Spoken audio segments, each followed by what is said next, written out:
On April 1st and 2nd, WrestleMania is set to go Hollywood. Nigga, no the fuck it ain't. Hold up. It's a black-owned business in the wrestling business? Pro wrestling, bitch, let's go.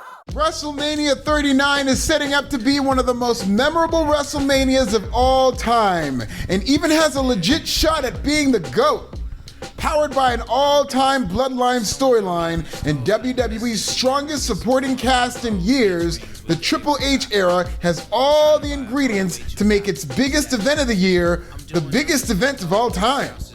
The one black eye of WrestleMania 39 is its whitewashing of black guys and black girls and the entire culture for that matter, because instead of celebrating the beautiful black city of Inglewood, California, WWE is going Hollywood.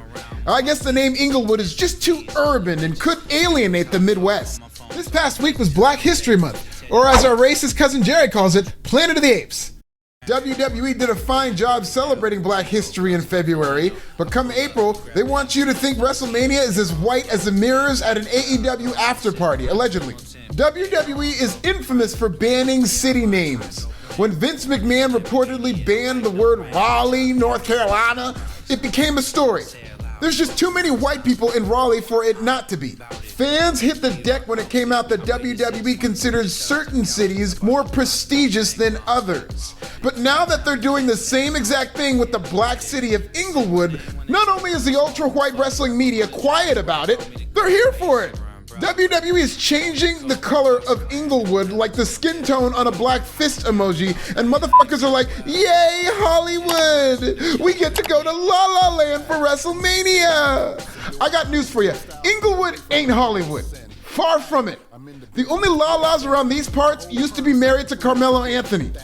But Hollywood gets great PR, so you can slap the name of Hollywood anywhere near LA and it'll seem more marketable. Why? Hollywood is trash. People think of Hollywood as this utopian city of lights, glitz, and glamour, when it's really a safe space for drugs, homelessness, and sexual predators. Hollywood is so messed up, even Hollywood is making movies about it. There's a movie right now called She Said about the rampant sexual assault that goes on in that deadbeat city. Guess where it airs? Peacock! Same platform as WrestleMania Hollywood. You can't make this shit up. Hollywood has this long history of abusing women, yet WWE is working alongside the city to market the area as a beautiful beacon of light and hope. Hollywood is basically getting the Saudi Arabia treatment, except people do the fake outrage thing when WWE works with Saudi Arabia, but they look the other way when it's atrocities in their own backyard right here in America. Because it's Hollywood. The cast of La La Land was mostly white, so how bad can it be? If WWE wants to bypass black culture for the sake of Hollywood, I get it. It's marketing. Marketing executives find the white Hollywood aesthetic to be easier on the blue eyes. But they also don't know shit. WWE needs to be more honest about WrestleMania Hollywood and really celebrate Hollywood for what it is. Instead of calling it WrestleMania Hollywood, why not just call it WrestleMania Weinstein? Their tagline could be, are you going to WrestleMania? Me too! Ms. TV just went Hollywood on Raw, so that should mean that all the guests get to sit on the casting couch. Come on now! Oh, I know. Since this is WrestleMania Hollywood, you can have Roman Reigns main event night 1 and Roman Polanski main event night 2. Is this Hollywood or what? WWE is coming to a black city, and even the movie parodies they're doing are whitewashed.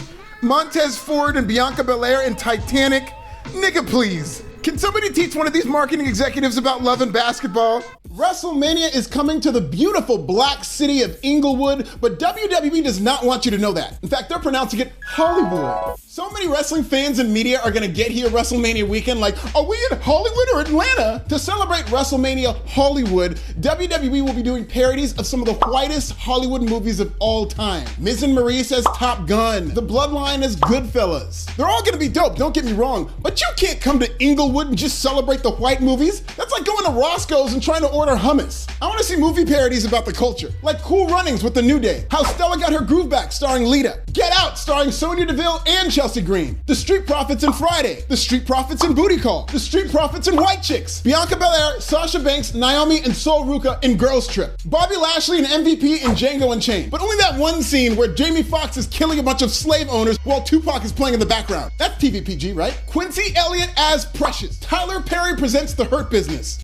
Today's pro wrestling bit is sponsored by Let's Get Checked. This is a great company that offers discreet, affordable, and professional access to at-home testing. Let's Get Checked will empower you to live a happier and healthy life by taking control of your health with easy-to-use testing kits from the comfort of your own home. Let's Get Checked offers a variety of testing to ensure that you are literally living your best life. They've got male hormone tests, female fertility test, STD test, COVID test, diabetes, and that's just a short list. Over 30 at-home tests are available today. Once you receive a testing kit, just use the easy-to-follow instructions to collect your own sample and mail it back to the lab. Each sample is anonymously analyzed in a certified lab by a team of medical professionals. All results are delivered directly to the user and discussed between the user and the nurse. Results are private and the user can even view them online. Let's Get Checked has administered over 3 million tests. So what are you waiting for? Keeping up to date with your health could literally be a life or death decision. Right now, you can go to our sponsor, trylgc.com/pro-wrestling-bits and use the code WRESTLING25 for a 25%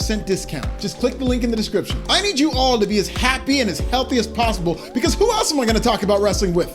Now back to the bit. Pro wrestling picks and chooses when it wants to incorporate black culture into its product, but the funny thing about that is it usually ends up working out for them. This cockamamie idea that WrestleMania has to go Hollywood in order for it to come off as more mainstream is ridiculous. AEW finally pushed the Acclaimed, and they immediately became the company's biggest act, where they're selling merchandise hand over fist. Billy Gunn turns 60 this year, but by just hanging around with two brothers, Daddy Ass has never seemed so cool in his life. SmackDown, the name of WWE's #1 show on network television, came from black culture. No, that's half culture. I'm only kidding. The Rock is black and we love him for it. But contrary to popular belief, The Rock did not invent the term SmackDown. That came from one of the most popular hip-hop songs in history when Dr. Dre said it in Nothing But a G-Thing. Wrestling was never hotter than when the NWO was on top. And let's keep it real about what the NWO was. It was 3 middle-aged white men who suddenly came off as the coolest wrestlers on the planet. How did that happen? What was it, magic? Yes, it was black magic. The NWO just copied what black people were already doing.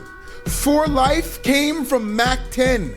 Kevin Nash wore a bandana backwards because of Tupac and Death Row Records. Nash also raises his fist in the air as an ode to John Carlos and Tommy Smith, my nigga. The NWO loved graffiti, but before they ever shook up an aerosol can, graffiti was like a paintbrush for the culture. Basically, the N in NWO. Do I even need to finish this joke? The red and yellow Hulk Hogan used to walk out to Real American, which sounds like the music they play to get people hyped at a Trump rally. Cut to 1996 and he's strutting out to Jimi Hendrix. He's walking like a nigga, talking like a nigga. A couple decades later, he's calling people niggas. Ironically enough, much like WWE is doing with Inglewood, when Hulk Hogan was at his blackest, he still branded himself as Hollywood Hulk Hogan. Hollywood takes more credit for the culture than Little Richard. Unbelievable. I've seen a million documentaries about the NWO, and never does anybody stop to specifically talk about just how much black culture carried the New World Order. They usually beat around the bush when it comes to that. Mark Raimondi is coming out with a book about the NWO pretty soon. Let's see how much he talks about the influence of black people on the NWO. You can do it, Mark. There are countless examples of pro wrestling either paying homage to black culture or straight up stealing from it. And more times than not, pro wrestling comes off as cooler because of it.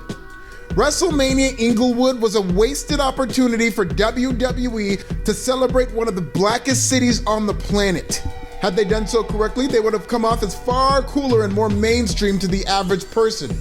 Instead, they went the complete opposite direction and said, let's go to the black city but celebrate white culture and culture. WrestleMania 39 is finna be lit.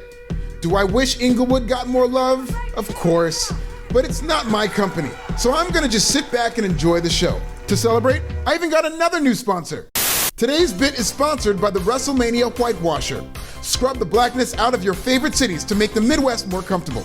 The WrestleMania Whitewasher is curated by some of the top Yakubian marketing executives in the world to give fans an unforgettable experience that completely forgets about the black experience.